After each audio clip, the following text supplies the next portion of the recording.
sebelum kita menutupkan sesi kita ni, bagilah satu perkataan yang terbaik untuk ahli-ahli kita ni dalam kita bersatu padu untuk menggerakkan Pewatam, untuk untuk AJK sendiri dalam menggerakkan Pewatam, baik AJK, baik di pihak AJK dan juga baik di pihak ahli. Silakan Datuk. Okey, dia begini ya. Kita ni, profession kita sebagai takaful agent, dah lama dah. Kalau kata kita dah lebih 30 tahun kot. Saya rasa 30 tahun, 40 tahun. Tapi kita tak ada satu association, tak ada satu organisasi yang carry kita. Kalau kita kena kecam, kalau kita kena apa, tak ada siapa pun yang akan bantu kita. Ya, betul. Alhamdulillah sebenarnya.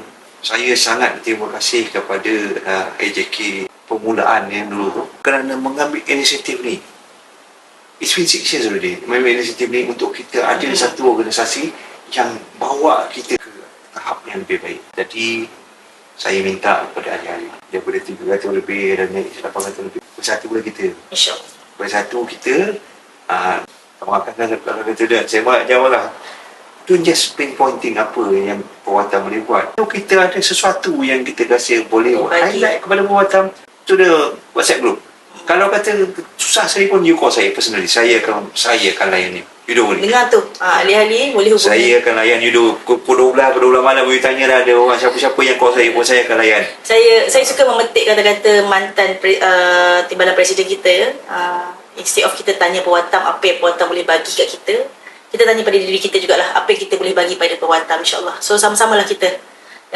Saya ucap terima kasih banyak kepada Datuk. Sama.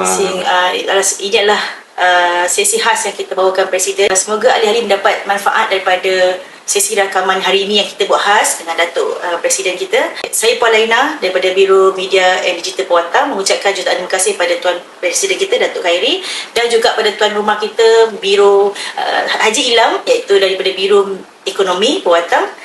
So terima kasih banyak-banyak. Sehingga kita jumpa lagi. Assalamualaikum warahmatullahi wabarakatuh.